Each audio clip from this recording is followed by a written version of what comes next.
Gracias a Dios por los jóvenes, por los hermanos que ¿verdad? Nos ayudan con la música, las hermanas, y que Dios siga bendiciendo ¿verdad? A la iglesia y que añadiendo más hermanos usando sus dones. Abra su Biblia por favor, vamos a tener la enseñanza en esta mañana. Lucas capítulo 24, versículos del 50 y 51. Lucas 24, versículo 50 y versículo 51.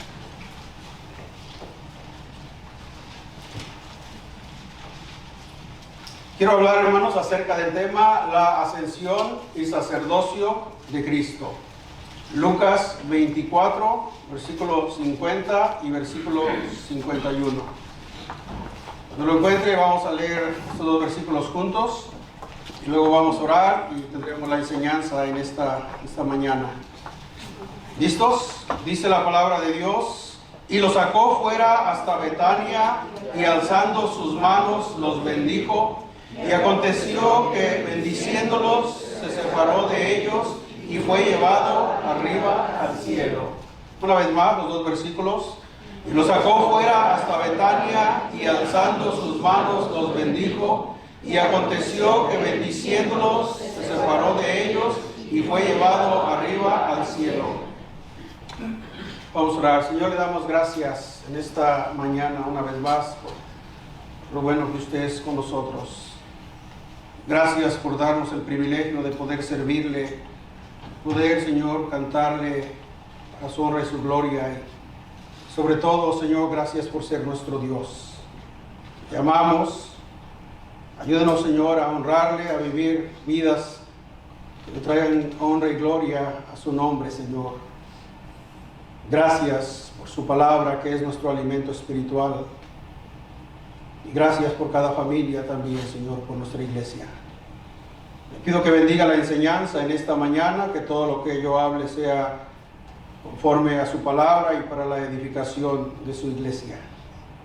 Ponemos este tiempo en sus manos. En el nombre de Jesús oramos y le pedimos todo esto. Amén. La ascensión y sacerdocio de Cristo. El versículo 50 dice la palabra de Dios que Jesús sacó fuera hasta Betania a sus discípulos, y alzando sus manos, dice la palabra de Dios que Jesús bendijo a sus discípulos. Y aconteció, versículo 51, que bendiciéndolos se separó de ellos y fue llevado arriba al cielo. Versículo 52, ellos después de haberle adorado volvieron a Jerusalén con gran gozo y estaban siempre en el templo alabando y bendiciendo a Dios. Después de que Cristo resucitó, hermanos, se le aparece a sus discípulos una vez más y el Señor, ahí vemos, hermanos, la ascensión de Cristo al cielo. Fue un momento muy solemne, podríamos decir. Mucho gozo, pero al mismo tiempo, hermanos, yo creo que había sentimientos encontrados. Después de 3 años aproximadamente, sus discípulos andando con el maestro, siendo enseñados, siendo instruidos, su maestro se iba a ir, hermanos, de ellos. El Señor ya se los había dicho y llegó el momento de la ascensión de Cristo al cielo. Y quiero que veamos en primer lugar, hermano, el hecho de la ascensión, puesto que la resurrección de Cristo es la primera de una serie de exaltaciones de Cristo. Dice el apóstol Pablo en Filipenses, hablando, ¿verdad?, del sacrificio que él se despojó a sí mismo, dice, por lo cual Dios le exaltó hasta lo sumo y le dio un nombre que es sobre todo nombre. La ascensión a los cielos es considerada también de gran importancia, hermanos, y está registrada en Mateo 16, 19, Lucas, pasaje que estamos viendo, capítulo 24, versículos 50 y 51, y en el libro de los Hechos, hermanos, capítulo 1, versículo del 9 al 11. Quiero que vaya conmigo a esa porción, Hechos, capítulo 1, versículos del 9 al versículo 11. Dice la palabra de Dios, nos da más luz, hermanos, a ese acontecimiento. Voy a leer del versículo 6, dice: entonces los que se habían reunido le preguntaron diciendo: Señor, ¿restaurarás el reino de Israel en este tiempo? Versículo 7, y él les dijo: no os toca a vosotros saber los tiempos o los sazones que el Padre puso en su sola potestad, pero recibiréis poder cuando haya venido sobre vosotros el Espíritu Santo, y me seréis testigos en Jerusalén, en toda Judea, en Samaria y hasta lo último de la tierra. Versículo 9, y habiendo dicho estas cosas, viéndolos ellos, fue alzado y le recibió una nube que le ocultaba de sus ojos. Y estando ellos con los ojos puestos en el cielo, entre tanto que se iba, he aquí se pusieron junto a ellos dos varones con vestiduras blancas, los cuales también les dijeron: varones Galileos, ¿por qué estáis mirando al cielo? Este mismo Jesús que ha sido tomado de vosotros al cielo, así vendrá como le habéis visto ir al cielo. Aquí Lucas, hermanos, el médico nos da más luz en cuanto a la ascensión. Dice que los discípulos estaban mirándole cuando él, hermano, ascendía al cielo y una nube lo cubrió. Y vino, ¿verdad?, esos varones y dijeron: varones, ¿por qué estáis mirando al cielo? Ese mismo Jesús, así como le habéis visto ir al cielo, así también volverá. Esto hace referencia, hermanos, cuando Cristo venga, ¿verdad? Y dice que todo ojo lo verá. No es en el rapto, no, es cuando viene el Señor Jesucristo, hermanos, con poder y gloria. La Escritura sostiene completamente el hecho de que Cristo literalmente fue al cielo, tanto como Él vino literalmente a la tierra cuando fue concebido por obra del Espíritu Santo. Aquel Verbo se encarnó, hermanos, y vino a este mundo. En Hechos capítulo 1, donde acabamos de leer, usa 4 palabras griegas para describir la ascensión. Dice la primera: fue alzado Jesucristo. Versículo 9, le recibió una nube que le ocultaba de sus ojos. Y dice que Él se iba, y así, tomado de vosotros, fue llevado al cielo. Mejor traducido como recibido arriba. Esas 4 declaraciones, hermanos, son significativas, porque en el versículo 11 está predicho que su segunda venida será de igual manera. Así vendrá en las nubes, hermanos. Y esto se refiere a su venida para establecer su reino y no al rapto. Entonces vemos el hecho de la ascensión, hermanos. Pero en segundo lugar, quiero que veamos el significado de la ascensión. La ascensión señala el fin de su ministerio terrenal. O sea, ¿qué significaba, hermanos, eso? Ya Jesús, el Maestro, ya no iba a estar en esta tierra. Y eso, hermanos, señalaba el fin de su ministerio terrenal. Así como Cristo había venido, nacido en Belén, también ahora Él había retornado al Padre. También marcó, hermanos, el retorno a su gloria manifiesta, la cual estaba oculta en su vida terrenal, aún después de su resurrección. ¿Saben por qué? Porque ningún hombre puede mirar la gloria de Dios con este cuerpo pecaminoso, porque cae muerto. Dios es santo, santo, santo. Pero Él, al regresar, hermanos, una vez más toma esa gloria. Dice que dejó su trono de gloria y vino a este mundo. Pero ya cuando hizo su ministerio, cumplió el propósito por el cual el Padre lo había enviado, hermanos. Ahora Él asciende otra vez a la presencia de Dios, al cielo, y toma esa gloria, hermanos, esa gloriosa gloria que tenía antes y que Él había dejado, hermanos, cuando Él vino a este mundo. Su entrada en los cielos fue un gran triunfo, significando la terminación de su obra en la tierra y una entrada dentro de su nueva esfera a la diestra del Padre. El significado de la ascensión, dije, marcó el fin de su ministerio terrenal. Así que, hermanos, como cuando Juan el Bautista vino con un propósito. Cuando uno estudia la vida de Juan el Bautista, hermanos, es maravillosa la vida de Juan el Bautista. Él vino con un propósito específico, vino a preparar el camino del Señor. Su ministerio fue muy corto, y cumplido su ministerio ya no había razón de estar aquí en esta tierra, y su muerte fue muy trágica, hermano. hermanos, pero así estaba en la soberanía y en los planes de Dios. Fue decapitado. Una vez más que Cristo había preparado el camino, vino Jesús al río Jordán. Juan el Bautista dijo: aquí el Cordero de Dios que quita el pecado del mundo. Fue bautizado por Juan en el río Jordán y Jesús empieza su ministerio. Ya Juan el Bautista, hermanos, había terminado su trabajo que Dios le había comisionado en esta tierra, y era tiempo de que Juan el Bautista muriera. Lo mismo nuestro Señor Jesucristo. Ya había concluido su ministerio terrenal, había muerto por los pecados, había resucitado, y ahora era tiempo de que Él ascendiera a la diestra del Padre.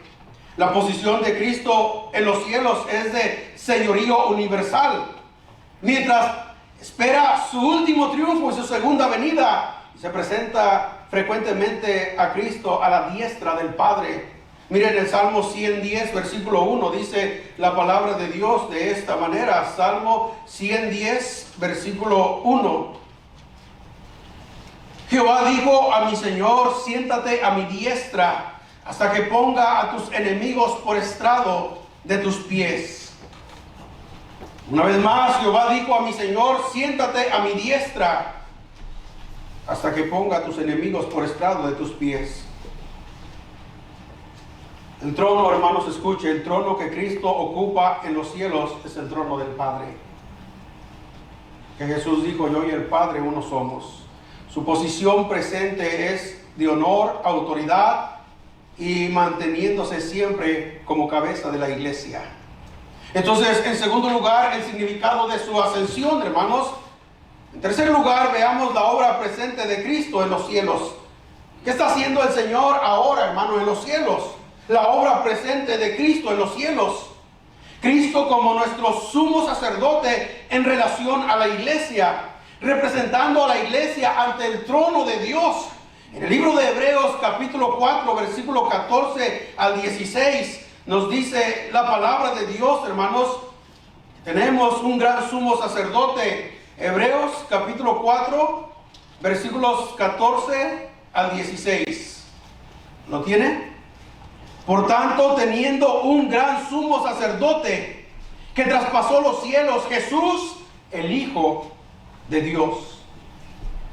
Una vez más, dice el escritor a los Hebreos, por tanto, teniendo un gran sumo sacerdote. El ministerio sacerdotal, hermanos, fue puesto por Dios en el Antiguo Testamento, siendo el primer sacerdote Aarón, y de ahí viene la línea sacerdotal. El sacerdote intercedía por el pueblo, a favor, ¿verdad?, del pueblo hacia Dios. Pero ya, hermanos, en el Nuevo Testamento, en la dispensación de la gracia, ya no necesitamos, ya no se necesita sacerdotes. Porque tenemos nuestro gran sumo sacerdote, y es lo que dice el escritor a los Hebreos, teniendo un gran sumo sacerdote que traspasó los cielos, la ascensión, Jesús, el Hijo de Dios. Ahora nos exhorta, hermanos, teniendo un gran sumo sacerdote, y dice el escritor a los Hebreos, retengamos nuestra profesión, dice el escritor a los Hebreos, retengamos nuestra profesión. Retengamos nuestra fe, nuestro cristianismo, versículo 15, porque no tenemos un sumo sacerdote que no pueda compadecerse de nuestras debilidades, sino uno que fue tentado en todo según nuestra semejanza, hermano. Pero eso es lo que hace la diferencia del sacerdocio humano que aún Dios estableció y nuestro gran sumo sacerdote. Los sacerdotes en el Antiguo Testamento, antes de ofrecer sacrificios por los pecados del pueblo, ellos tenían que ofrecer sacrificios por sus propios pecados, porque eran hombres pecadores. Pero nuestro Señor Jesucristo dice que sin pecado, no cometió ningún pecado, nuestro gran sumo sacerdote. Y otra cosa, hermanos, dice que no tenemos un gran sumo sacerdote que no pueda compadecerse de nuestras debilidades, sino uno que fue tentado en todo según nuestra semejanza. Pero la única diferencia, hermanos, que Él no cometió ningún pecado. Así que cuando el cristiano está pasando por tiempos difíciles, el Señor puede compadecerse. Cuando el cristiano es rechazado, cuando el cristiano, hermanos, todo lo que pueda pasar un cristiano en esta tierra, el Señor puede compadecerse de nuestras debilidades, porque Él mismo lo vivió durante su ministerio terrenal. hablaron mal de él, lo golpearon, decían que tenía demonio, fue rechazado, fue traicionado. Hermano, ¿qué cosas nuestro Salvador no padeció en esta tierra? Y Él se puede compadecer de nuestras debilidades. Y ahí está la invitación de Dios, hermanos. Versículo 16, acerquémonos. La obra de Cristo en los cielos es nuestro gran sumo sacerdote. Acerquémonos confiadamente al trono de la gracia para alcanzar misericordia y hallar gracia para el oportuno socorro. Hermano, todos los días podemos acercarnos. A cada momento podemos acercarnos y confiadamente, porque somos sus hijos y podemos decir, Padre nuestro que estás en los cielos, o Abba Padre, que quiere decir papito, con respeto y con reverencia, por supuesto. Confiadamente, no es un Dios que está con un garrote para castigar a sus hijos. No, es un Dios lleno de amor, de misericordia, y que nos hace la invitación, acerquémonos confiadamente al trono de la gracia. El viernes algunos jóvenes tuvieron una reunión, yo estuve ahí con ellos y qué hermoso tiempo, hermanos. ¿Qué hicieron? Cantaron unos himnos, estuvieron orando, hubo una enseñanza que yo la di, cantaron el himno, estuvimos orando. Oh, qué precioso tiempo, hermanos. Yo le animo, jóvenes, si ustedes lo invitan, vaya. Y que Dios levante jóvenes piadosos de nuestra iglesia. Acerquémonos confiadamente al trono de su gracia para alcanzar gracia para el oportuno socorro. Se revelan algunas importantes verdades en su obra como sumo sacerdote. Como sumo sacerdote sobre el verdadero tabernáculo en lo alto, en el cielo. El Señor Jesucristo ha entrado en el mismo cielo para ministrar como sacerdote en favor de aquellos a quienes son su propiedad en este mundo, hermanos. Como nuestro sumo sacerdote, Él intercede por nosotros al Padre. Como sacerdote vive para hacer intercesión por los suyos, por sus hijos. Y sabe una cosa, hermanos, ese ministerio de sumo sacerdote, aunque Él lo hace ahora que está a la diestra del Padre, pero sabe, comenzó durante su ministerio terrenal. ¿Usted ha leído Juan 17? La oración, es llamada la oración sacerdotal. Es más, la estudiamos, no sé si los miércoles estudiamos esa oración, Juan capítulo 17. Padre, no te pido que los quites del mundo, sino que los guardes del mal. Y luego, no te ruego por ellos, sino también por los que han de creer por la palabra de ellos. Jesús oró por usted, aún antes de ser salvo usted. Jesús oró allá durante su ministerio terrenal, ministerio de intercesión. Qué bendición, hermanos. Y continuará y continúa haciéndolo en los cielos. Su obra de intercesión tiene que ver con la debilidad, la necesidad de ayuda y la inmadurez de sus hijos. Oh, hermanos, ¿cuántas veces somos inmaduros? ¿Cuántas veces somos débiles, pero el Señor intercede por nosotros? Y cuando Pablo oraba y cuando él era débil, ¿sabe qué hacía Pablo? Oraba. Y cuando él terminaba de orar, cuando soy débil, fuerte soy, dice Pablo. ¿Por qué? Porque se fortalecía en Cristo, en Dios, hermanos. Oh, qué bendición la oración. ¿Cómo necesitamos la oración, hermanos? La intercesión sacerdotal de Cristo no es solo eficaz, sino que también sin fin, hermanos. Él intercede constantemente por su iglesia, por sus hijos. Los sacerdotes de la antigüedad fallaron a causa de la muerte, pero Cristo, hermanos, puesto que vive para siempre, tiene un sacerdocio inmutable. Dice Hebreos 7:25, por lo cual puede también salvar perpetuamente para siempre a los que por Él se acercan a Dios, viviendo siempre, escucha, hermanos, viviendo siempre, perpetuamente, para interceder por ellos. Hebreos 7:25. Cristo se presenta por los suyos en la presencia de Dios como nuestro abogado también, hermanos. No solamente como nuestro gran sumo sacerdote. Escuche, hermano, usted no tiene que ir a confesar sus pecados a alguien. Tenemos nuestro gran sumo sacerdote en los cielos. Amén. Que nos escucha, nos perdona y nos restaura. Pero la otra obra de Cristo está haciendo en los cielos, hermanos. Cristo se presenta como nuestro abogado. El efecto del pecado sobre el cristiano es la pérdida de gozo y paz. Y muchas veces, hermano, también el poder en la vida espiritual. Anda todo derrotado, triste. Porque el pecado eso es lo que causa, hermanos. ¿Sabe una cosa? Cristo es nuestro abogado. Por otra parte, estas bendiciones se restauran según la gracia infinita de Dios sobre la base de la confesión de pecados. Dice Primera de Juan 1, versículo 9. Escuche este versículo, hermanos.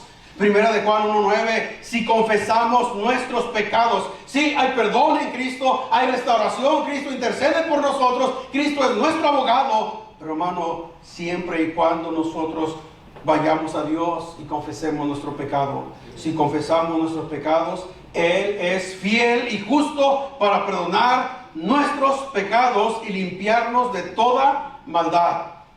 Un abogado es aquel que expone y defiende la causa de otro ante los tribunales públicos, humanamente hablando. Se lo repito, un abogado es aquel que expone y defiende la causa de otro ante los tribunales públicos. Ahora, en el capítulo 2 de Primera de Juan, miren lo que dice el versículo 1. Hijitos míos, estas cosas os escribo. Es importante lo que sigue, hermanos. ¿Para qué? Para que no pequéis. Bueno, yo tengo mi abogado, entonces yo puedo vivir y pecar. No. Dice, escuchen lo que dice al principio, hijitos míos, estas cosas os escribo para que no pequéis.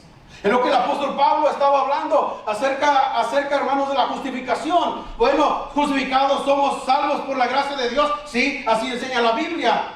Pero ¿qué pues diremos? Dice, ¿perseveraremos en el pecado para que la gracia abunde? ¿Qué dice Pablo? En ninguna manera. En ninguna manera, porque los que hemos muerto al pecado, ¿cómo perseveraremos también en él? O el pensamiento, bueno, ya estamos bajo la gracia, como quiera voy a pecar, como quiera estamos bajo la gracia. No, dice Pablo, en ninguna manera. Hijitos míos, esas cosas escribo para que no pequéis. Pero, por si alguien se descuidó, hermanos, y si alguno hubiere pecado, tenemos, hermanos, una gracia abierta y la misericordia de Dios para ir a Dios y decirle, Señor, perdóname. Abogado tenemos para con el Padre, a Jesucristo el justo. La Biblia dice que tenemos un acusador, el cual es Satanás. Satanás acusó a Job y no tenía de qué acusar a Job delante de Dios. A Job te sirve porque tú lo has bendecido, pero toca lo que tienes y vas a ver si no blasfema en tu misma presencia. Y la Biblia en el Nuevo Testamento presenta a Satanás como el acusador de los hermanos. Y si alguno se ha descuidado y por una razón ha pecado, abogado tenemos para con el Padre, a Jesucristo el justo. Se revela que su defensa la hace ante el Padre y que Satanás está ahí también acusando sin cesar día y noche a los hermanos, a los hijos en la presencia de Dios. Él es llamado en relación con este ministerio de abogar por los suyos. Jesucristo es llamado, escuchen, hermanos, Jesucristo el justo. El justo.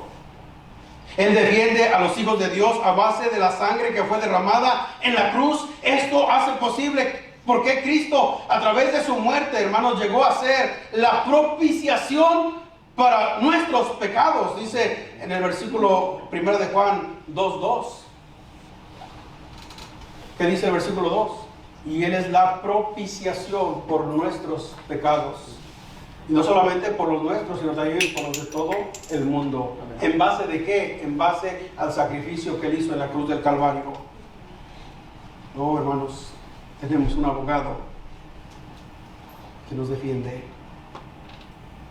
Es importante aclarar que no está de ninguna manera facilitando para los verdaderos cristianos la práctica del pecado, como lo mencioné hace unos momentos. Al contrario, estas mismas cosas son escritas para que no pequéis, dice el versículo 1 al principio.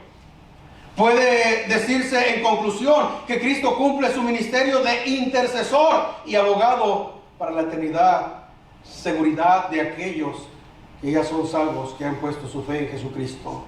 Romanos capítulo 8, versículo 34 nos dice, hermanos, ¿quién es el que condenará? Cristo, el que murió, más aún el que también resucitó, el que además está a la diestra de Dios, el que también, ¿qué hace, hermanos?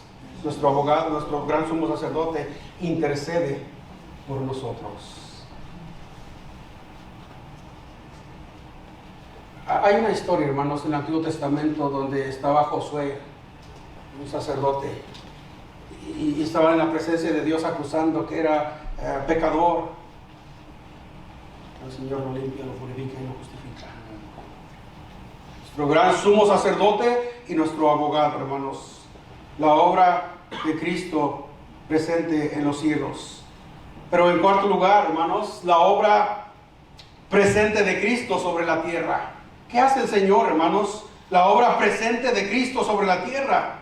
Cristo, ahora que ya está a la diestra del Padre en los cielos, Cristo está también obrando en su iglesia sobre la tierra al mismo tiempo que está a la diestra del Padre en el cielo. En numerosos pasajes se dice que Cristo habita en su iglesia y está con su iglesia. En Mateo 28, hermanos, cuando da la comisión, ¿verdad?, de llevar el evangelio, y dice en el versículo 20, enseñándoles que guarden todas las cosas que os he enseñado, y he aquí yo estoy con vosotros, ¿cuándo, hermanos? Todos los días hasta el fin del mundo. El Señor ya no está aquí, pero al mismo tiempo está aquí. ¿Sabe por qué? Porque Él es Dios. Amén. ¿Sabe por qué? Porque Él es omnipresente. Él está en todo lugar. Amén. Los cielos no le pueden contener, dice las Escrituras. Eso es lo que hace la diferencia del Dios verdadero que hizo los cielos y la tierra, al cual creemos, y los dioses que no son dioses, hermanos, hechos por los hombres. Tienen ojos, no ven; manos, no andan; no palpan; pies, no andan; boca, no hablan. Semejante a ellos son los que confían en ellos. Dice, y aquí yo estoy con vosotros todos los días hasta el fin del mundo. En Colosenses 1:27 nos dice, hermanos, a quienes Dios quiso dar a conocer las riquezas de la gloria de este misterio entre los gentiles. Y dice, hermanos, lo que dice el apóstol Pablo, que es Cristo en vosotros. Cristo en vosotros. ¿Qué dice, hermanos? La esperanza de gloria. Cristo en vosotros. La esperanza de gloria. En Efesios 3:17 dice el apóstol Pablo a la iglesia en Éfeso, para que habite Cristo por la fe en vuestros corazones, a fin de que arraigados y cimentados en amor, para que habite Cristo por la fe en vuestros corazones. La obra presente de Cristo, hermanos, sobre la tierra. Cristo está en su iglesia. Cristo es la cabeza de la iglesia. Cristo está edificando su iglesia, hermanos. ¡Qué bendición! Sí, los discípulos estaban tristes, pero al mismo tiempo estaban gozosos, porque el Señor se había ido, hermanos.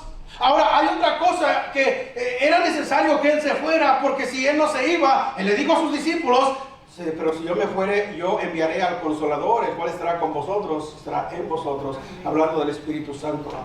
El Espíritu Santo es Dios, hermanos. Jesucristo es Dios y el Padre, Dios revelado en tres divinas personas. Entonces podemos decir con toda confianza, de acuerdo a las Escrituras, que Jesucristo está en medio de nosotros. Amén. Jesucristo está en medio de nosotros. La obra presente de Cristo sobre la tierra está con nosotros. Habita Cristo en nosotros. Es la cabeza de la iglesia. Cristo está edificando su iglesia, hermanos. Era necesario que Cristo ascendiera. Terminó su obra, que había venido a esta tierra enviado por el Padre. Concluida su obra, Él resucitó y Él ascendió a la diestra del Padre. Él es nuestro gran sumo sacerdote. Amén. Podemos ir confiadamente al trono de la gracia, llevar su petición, con la plena confianza que nos escucha y con la plena seguridad de que el Señor nos ayuda. Amén. Él es nuestro abogado. Hay un corito que cantaban en los niños que dice: yo tengo un abogado que me defiende. Él nunca pierde un caso, todos los gana. Si a alguno le interesa saber su nombre, Jesús se llama. Y lo mejor todo, no cobra. Amén. Es gratis. Y es justo, dice la palabra de Dios. Gracias a Dios, nuestro gran sumo sacerdote. Cristo ascendió, está a la diestra del Padre, es nuestro gran sumo sacerdote, intercede por nosotros y es nuestro abogado. Quiero concluir, hermanos. Se puede concluir que la obra presente de Cristo es la clave para entender la presente tarea de Dios de llamar a un pueblo a formar parte del cuerpo de Cristo. Y el poder y la santificación de este pueblo para ser testigos de Cristo hasta lo último de la tierra. ¿De qué manera? Llevando el Evangelio. Su obra presente es preliminar y a ella seguirán los eventos que tienen relación con su segunda venida. El Señor, ¿dónde está Cristo ahora? Está a la diestra del Padre. ¿Qué hace el Señor en el cielo? Es nuestro gran sumo sacerdote, intercede por nosotros, es nuestro abogado. ¿Cuál es la obra presente de Cristo en la tierra? Él está con nosotros, ¿verdad? El Señor está edificando la iglesia, el Señor vendrá por la iglesia, y eso es el rapto de la iglesia. Es el evento siguiente que está dentro de la profecía. Mientras ese día llegue, hermano, sirvamos a Dios, amemos a Dios, amén, hagamos su voluntad, prediquemos el Evangelio y que el Señor, ¿verdad?, obre en su vida y en mi vida y en la iglesia.